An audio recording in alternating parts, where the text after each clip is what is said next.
या यूं कहूं, boring words from Atishi, standard operating procedure. हमने द्रौपदी के चीरहरण के बारे में तो सभी लोगों को ज्ञान होगा ही, परंतु आधुनिक काल में द्रौपदी के साथ न केवल चीरहरण होता है बल्कि उनके साथ चरित्रहरण भी किया जाता है। और इस आधुनिक काल के चीरहरण में एक दुशासन भी है, जो दुशासन अभी शायद मुझे बताया जा रहा है समाचार चैनलों के माध्यम से कि वो गिरफ्तार हुआ है। एक दुर्योधन भी है और वो भरी सभा में बैठे हुए और बाहर खड़े धृतराष्ट्र भी है, जो इस पूरे मामले को कई दिनों से इंटरनल मैटर कहकर किसी ना किसी तरीके से इस पर पर्दा डालने का भरसक प्रयास कर रहे थे। आपने देखा होगा 13 से 18 मई का घटनाक्रम जो हुआ है। 13 मई सुबह 9 बजे जब यह घटना घटती है, स्वाति मालीवाल एक राज्यसभा महिला सांसद के साथ आम आदमी पार्टी के मुखिया और मुख्यमंत्री के निवास पर 13 मई से आज 18 में आ चुका है। इसमें आप देखें कि क्या क्या फेजेस हुए। 7 फेज के इलेक्शन है, इनका 4 फेज का रिस्पॉन्स है। ये रिस्पॉन्स क्या है? पहले साइलेंस, 72 घंटों तक साइलेंस रखना है। फिर साइलेंस के बाद थोड़ा सा एक्सेप्टेंस, जो संजय सिंह ने किया था, थोड़ा सा एक्सेप्ट कर देना है कि हां ये हुआ तो था, विभव कुमार ने किया तो था, अभद्रता की तो थी।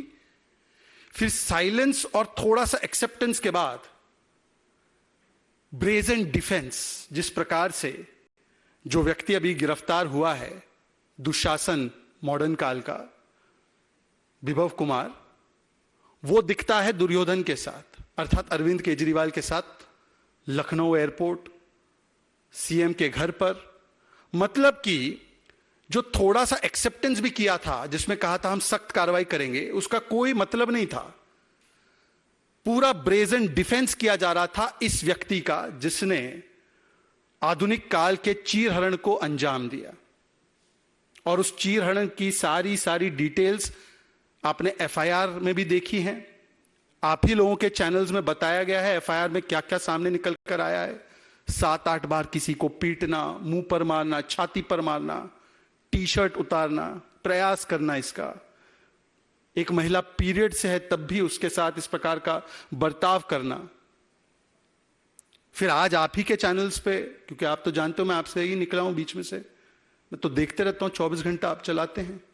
आज आपने मेडिकल रिपोर्ट भी दिखाई है स्वाति मालीवाल की, उसमें 5 वुंड के बारे में भी बात की गई है, आप लोगों ने ही बताया है।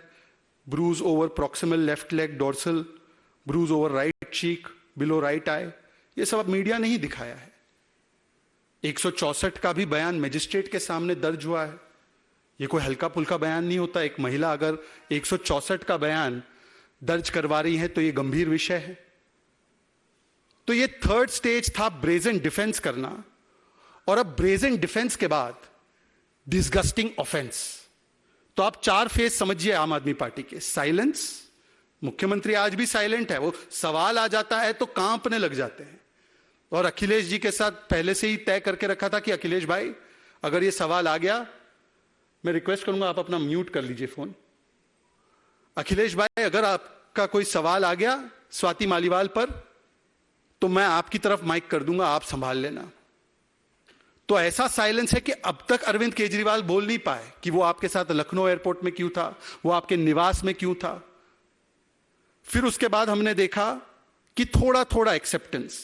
ये जो थोड़ा एक्सेप्टेंस है, मैं आपको बताना चाहता हूं कि एग्जैक्टली संजय सिंह जी ने, और संजय सिंह जी कोई छोटे मोटे व्यक्ति तो नहीं है, संजय सिंह जी राज्यसभा सांसद है। और अगर ऐसा देखा जाए, पारिवारिक लोगों को हटा दिया जाए आम आदमी पार्टी में से, तो सुनीता जी के बाद संजय जी ही सबसे बड़े नेता है आम आदमी पार्टी में। उनका मैं आपको कोट अनकोट करके कहना चाहता हूं जो बयान है 14 मई को। कल एक बहुत ही दुर्भाग्यपूर्ण घटना हुई। स्वाति मालीवाल केजरीवाल जी के घर पर गई थी। वो वहां पर उनके लिए ड्राइंग रूम में इंतजार कर रही थी। विभव कुमार ने उनके साथ अभद्रता की, उनके साथ मारपीट की। मुख्यमंत्री ने इस पूरे विषय का संज्ञान लिया है। मुख्यमंत्री इस पर अप्रोप्रिएट एक्शन लेंगे और यह बहुत ही शर्मनाक घटना है। मुख्यमंत्री ने कहा है कि इसमें सख्त से सख्त कार्रवाई हो। ये मेरे शब्द नहीं है, ये भारतीय जनता पार्टी के एक शब्द नहीं, ये संजय सिंह के शब्द है। मैं आपको इसकी क्लिप भी दिखाऊंगा अभी थोड़ी देर बाद। संजय सिंह जो थोड़ा सा एक्सेप्टेंस करते हैं, उसके बाद अगले दिन जो तस्वीर हमको शर्मसार करने लगी थी कि लखनऊ एयरपोर्ट पर उतरते ही आपको दिखते हैं कि विभव कुमार उनके साथ में थे, केजरीवाल जी के। हमने देखा कि आम आदमी पार्टी के कार्यकर्ताओं ने उनके इर्द गिर्द एक घेराव बना रखा था, तो मीडिया वाले उनसे जब सवाल पूछने गए प्रेस वार्ता में, तब मीडिया वालों के साथ किस प्रकार से अभद्रता हुई वो भी हमने देखा। और उसके बाद से जो फोर्थ फेज शुरू हो गया है वो है डिसगस्टिंग ऑफेंस। मित्रों, मैं एक सिंगल मदर के द्वारा पाला पोसा गया हूं, लड़का हूं। मेरे फादर की बहुत कम एज में डेथ हो गई थी, तो महिलाओं के विषय पे जब कोई बात रखी जाती है तो मैं बड़ा सेंसिटिव होता हूं, और मुझे लगता है कि इस देश में हर एक व्यक्ति इस प्रकार से सेंसिटिव होता है। आज जो आतिशी जी ने प्रेस वार्ता की है, मैं देश और दिल्ली की महिलाओं से पूछना चाहता हूं। मैं हैरान हो गया कि आतिशी जी ये आकर कहेंगी केवल अपनी एक मंत्री पद को बचाने के लिए। वो कहती हैं, एक और क्लिप आई है सामने, इस क्लिप में साफ हो चुका है, यह आतिशी जी कह रही है, इस क्लिप में साफ हो चुका है स्वाति मालीवाल लंगड़ा नहीं रही है, स्वाति मालीवाल के कपड़े फटे हुए नहीं हैं, स्वाति मालीवाल के सिर से खून तो आ नहीं रहा है, और ये स्वाति मालीवाल कहीं रो तो नहीं रही है, वो तो चिल्ला रही है गुस्से से। ये क्या कहना चाह रही है आम आदमी पार्टी?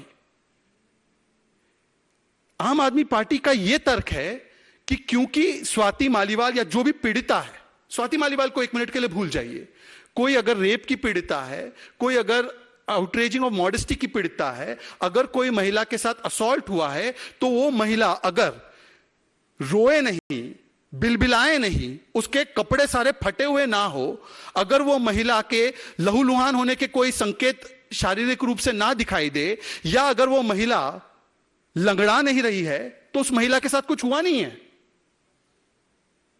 यह किस प्रकार का तर्क है? हम इस तर्क को स्वीकार रहे हैं। देश की महिला क्या इस तर्क को स्वीकारेंगी? एक पीड़िता के बारे में इस प्रकार की बातें करना, मैं तो मर्द हूं, पर मुझे लगता है कि आज देश की महिलाओं को बोलना चाहिए। इसको कहते हैं victim blaming and victim shaming, कि तू लंगड़ा क्यों नहीं रही थी? जरा तू लंगड़ा थी तब तो पता चलता कि विभव ने तेरी अच्छी से पिटाई की है। तू चीख क्यों रही थी? गुस्से से चीख क्यों रही थी? द्रौपदी ने भी कुछ बोला होगा, तो गुस्से से द्रौपदी ने क्यों बोला? द्रौपदी को तो मुंह बंद कर देना चाहिए था। यह क्या तर्क है? और इसको आम आदमी पार्टी प्रेस वार्ता करती है और इसको सहज रूप से हम स्वीकारेंगे?